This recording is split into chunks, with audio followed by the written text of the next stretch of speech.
on est avec la feuille D. Les Gémeaux, pour corriger, donc, on demande de garder deux chiffres significatifs à chaque fois. Donc, le 9, le 0, le 5, le 7, le 5, le 3 et rien d'autre. Donc, deux chiffres significatifs et à chaque fois. Et faites attention donc au piège.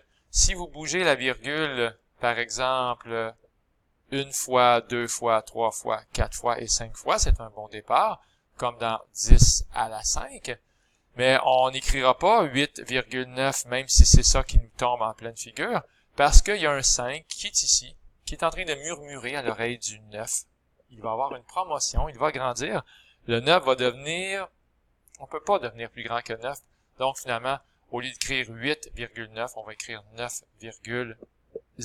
Donc, on fait attention donc de bien arrondir. Même chose ici, le 6 devient un 7, le 2 devient un 3. C'est pas automatique, il faut regarder ce qui vient après le 2. C'est 6, dès l'instant où c'est 5 ou plus. Ici, c'est 7 qui vient après le 6. Ici, c'était le 5. Donc, quand c'est 5 ou plus, il y a une promotion. Donc, c'est-à-dire que, par exemple, le 3 ici va devenir un 4. Parce que c'est 5 ou plus, en fait, c'est 9 qui vient après.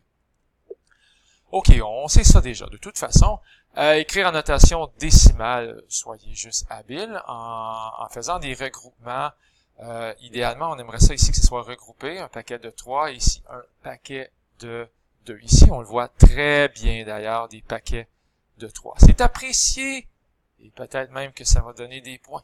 Ou d'en enlever si vous le faites pas. Ici, on est plus dans l'enrichissement, donc un léger mot.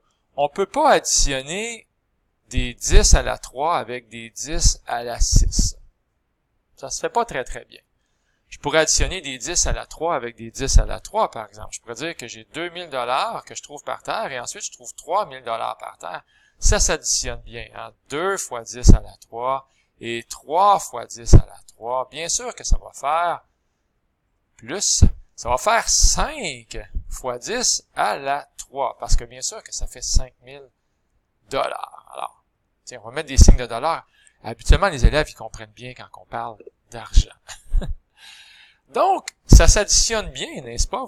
Ça s'est fait de façon très fluide et magique. Lorsque j'ai dit 2 et 3, ça fait 5. Parce qu'on a la même partie ici, exponentielle, 10 à la 3 et 10 à la 3. Alors, le problème, c'est qu'on n'a pas la même partie exponentielle. Ici, j'ai 10 à la 3 et ici, j'ai plutôt 10 à la 6. Donc, on va faire un petit changement. En fait, lui, on ne changera pas le 10 à la 6. Mais lui ici, le 10 à la 3, il est devenu un 10 à la 6. Alors, le prix à payer pour ça, qu'est-ce qu'on a fait? C'est que c'est devenu beaucoup plus grand. Hein? On est passé de 10 à la 3 à 10 à la 6. Le prix à payer, c'est de bouger la virgule quelques fois vers la gauche. Et c'est pour ça qu'on a 0,00359 au lieu de 3,59. Mais par contre, fois 10 à la 6. Alors, tantôt, j'additionnais des 10 à la 3 avec des 10 à la 3 et ça donne bien sûr des 10 à la 3. Alors, si j'additionne des 10 à la 6 avec des 10 à la 6, bien sûr que ça donne des 10 à la 6. Alors, on va voir 6,43 plus 0,00359. Donc, ça va faire 6,43359 fois 10 à la 6. Quand on soustrait, c'est le même principe, mais là, ça tombe bien. On a déjà la même partie exponentielle, 10 à la moins 3 à chaque fois. Donc, c'est super. Il suffit de faire 4,38 moins 4,29 et d'écrire automatiquement le fois 10 à la moins 3. Le problème, c'est que ça va donner 0,09 fois 10 à la moins 3. Donc, on va bouger la virgule deux fois. 1, 2, ce qui va devenir 9. On vient de grossir. On va donc rétrécir la partie exponentielle. 10 à la moins 3 va devenir 10 à la moins 5. Lorsqu'on multiplie et lorsqu'on divise, c'est moins compliqué un peu. Ce qu'on peut faire, tout simplement, lorsqu'on multiplie 2,3 fois 10 à la moins 7 et 2,3 fois 10 à la moins 3, là, il y a un paquet de fois qui viennent d'apparaître à l'écran. Chers élèves, ces fois-là, ils sont tous d'égale importance.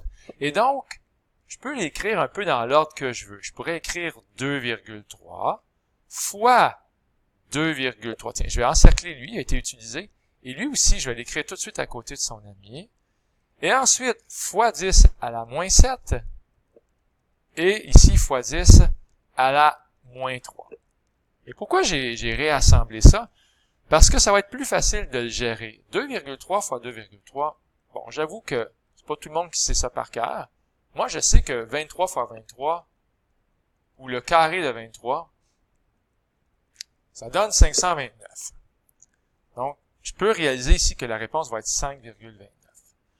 Fois, et qu'est-ce qu'on va faire avec les exposants ici? On va tout simplement les additionner. Parce qu'on a la chance incroyable d'avoir la même base de 10. Ça va donc faire 5,29 fois 10 à la moins 10. Alors, il est écrit ici d'ailleurs. Donc, lorsqu'on additionne et lorsqu'on soustrait, je pense même que je vais mettre une couleur là, pour souligner l'importance. Donc, ici, lorsqu'on additionne et lorsqu'on soustrait, c'est vraiment une autre philosophie. Il faut avoir la même partie exponentielle. Par contre, lorsqu'on divise ou lorsqu'on multiplie, là, c'est beaucoup moins grave si on n'a pas la même partie exponentielle. Donc, ma dernière explication pour cette vidéo-là, ça va être 6,25 fois 10 à la 6, il est ici, et 2,5 fois 10 à la moins 5, il est ici. Et je vais vraiment m'occuper de ces deux-là ensemble. Encore une fois, il est un peu difficile, mais 6,25 divisé par 2,5, ça fait 2,5. Et ici, ben, on va tout simplement, étant donné qu'on a la même base de 10, soustraire les exposants comme 6 moins 5. D'ailleurs, il est écrit là, ce qui fait 11. On va donc avoir 2,5 fois 10 à la 11. Alors, sans calculatrice, en étant allumé, en étant éveillé, on peut s'en sortir très bien quand même avec la notation scientifique, avec les 4 opérations de base. Je vous montre le corrigé rapidement pour EF, GH, I et J. Vous pouvez faire pause à tout moment et en parler à vos meilleurs amis. Bye tout le monde!